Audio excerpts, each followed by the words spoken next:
이번 질문은? 보통 요즘에 뭐 체형 교정, 뭐 자세 교정한다고 하면은 정적으로 자세 평가를 하고 네. 이제 근길이 검사 같은 걸 하잖아요. 네. 그래서 예를 들어서 뭐 쿼드가 짧다. 그래서 쿼드가 너무 타이트하다. 네. 그러면 햄스트링을 강화시키고 쿼드는 스트레칭만 해야 한다. 뭐 이런 식의. 오케이. 자, 쿼드가 짧다. 한번 그 예를 한번 들어볼게요. 선생님 말씀하신 게 쿼드가 짧다. 쿼드가 짧다. 뭐 근길이 검사를 한 네. 거죠. 근길이 검사를 통해서 쿼드가 짧다라는 걸 알게 됐어요. 그래서 문제가 뭐예요? 그래서 쿼드를 그냥 늘리기만 하고 근력 운동은 안 하고. 오케이. 그러면 뒤쪽이 늘어졌다.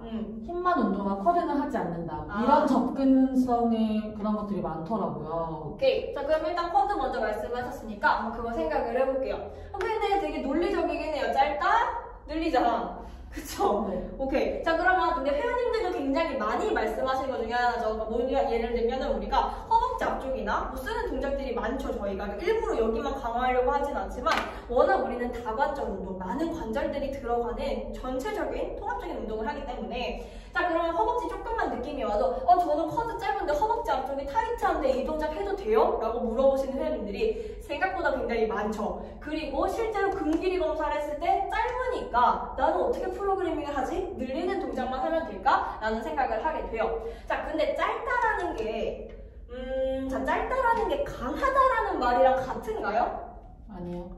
강하다. 짧으면 강할까? 자, 예를 들면 이거는 좀 어려울 수도 있으니까 가슴으로 생각을 해볼까요? 이렇게 말려 계시는 회원님이 있어요. 막 라운드 숄더예요. 자, 이분은 가슴 근육이 엄청 강해가지고 이렇게 지금 나한테 오신 건가요? 아니에요. 자, 그럼 짧다라는 거는 강하다라는 말이랑 다르구나를 알 수가 있어요. 자, 그러면 짧으면 늘려야 되는 건 맞는데 그럼 스트레칭만 하면 될까? 라고 생각을 해보면 스트레칭 물론 해줘야 되겠지만 강하진 않으니까 얘도 강화를 시켜줘야 하는 거예요. 강화 운동이 들어가야 되는 거죠.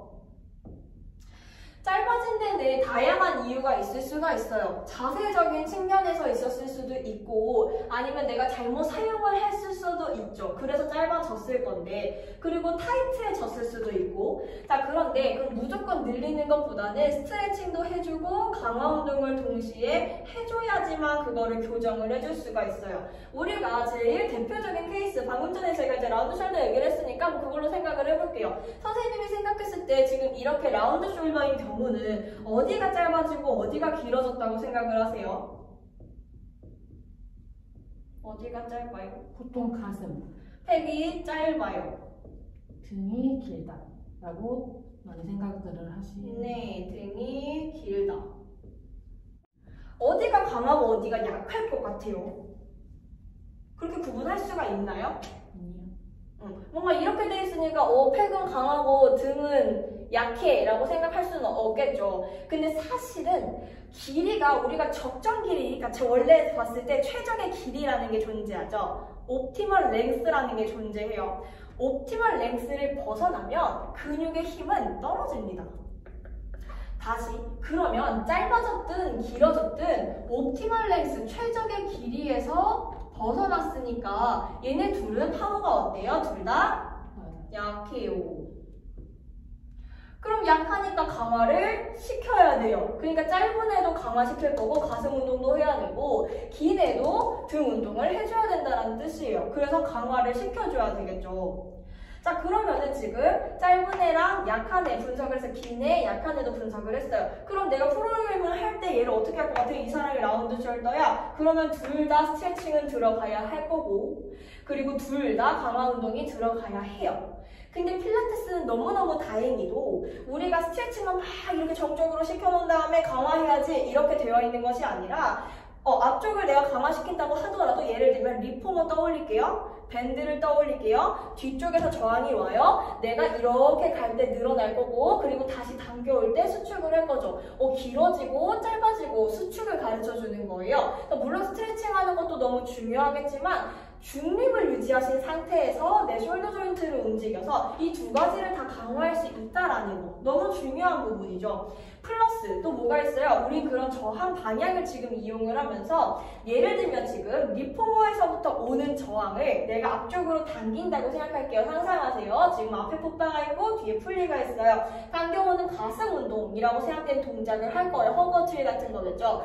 자, 허거트리를 할 때 가슴뿐만 아니라 선생님 어디도 또 사용할까요? 움직이진 않지만 저항 방향 때문에 복부. 맞아요. 왜? 내가 얘를 당기는 동안 얘가 잡아주지 않으면 뒤로 계속 넘어가려고 하면서 저항이 뒤쪽에서 오니까 그래서 우리는 이렇게 중립을 유지하고 척추 스파인의 뉴트럴 유지를 하면서 복부를 써서 그걸 계속 홀딩을 해놓고 얘를 움직이는 방법을 학습을 시킬 거니까 얘네 둘 다를 강화해 얘를 뭐 짧게 만들고 얘를 길게 만들어의 느낌이 아니라 중립을 유지를 한 상태에서 얘를 움직일 수 있게 만들어서 결국은 나가서 걸어 다닐 때도 중립인 상태에서 제대로 걸을 수 있게 하는 게 자세 체험 교정인 거예요. 결국 이 사람 스파인 다 무시해놓고 얘 강화하고 얘 스트레칭 한다고 해서 이러고 나가실 거거든요. 그쵸? 많이 보셨죠? 나랑 운동 열심히 다 했는데 막 등 근육 강화 다 해놓고 막 되게 잘 당기셨는데 나가실 때 안녕히 계세요 하고 나가시잖아요. 그죠? 네. 장기적으로 봤을 때는 그 길이 자체를 그리고 이 체형 자체를 스파인 자체를 코렉션을 해주셔야 되는 문제. 그렇게 해야 이 교정이 될 수 있다라는 거. 그래서 근길이 검사는 뭐든지 간에 요거를 한번 조금 전체적으로 생각을 해보시면 될 것 같아요. 이것도 한번 생각을 해봐야 될 것 같아요. 뭐냐면, 그러니까 되게 늘어나 있는데 늘릴 필요는 없어요. 예를 들면 힙플렉서 막 스윗백 여기 막 늘어나 있는데 늘릴 필요는 없어요. 하지만 얘가 롱이라고 해서 얘가 유연한가요? 아, 네네. 네. 예. 유연한 건 아니기 때문에 스트레칭이 필요한 분들도 계세요. 근데 이미 막 이만큼 늘어나 있는데 굳이 얘부터 스트레칭 할 필요는 없겠죠.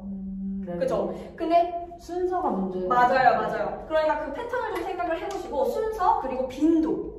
그러니까 짧은 데가 있으면 짧은 데를 먼저 스트레칭을 해주는 게 굉장히 중요한데 롱이라고 해서 유연하지는 않을 거다라고 생각을 해주셔야 돼요. 네네. 됐을까요?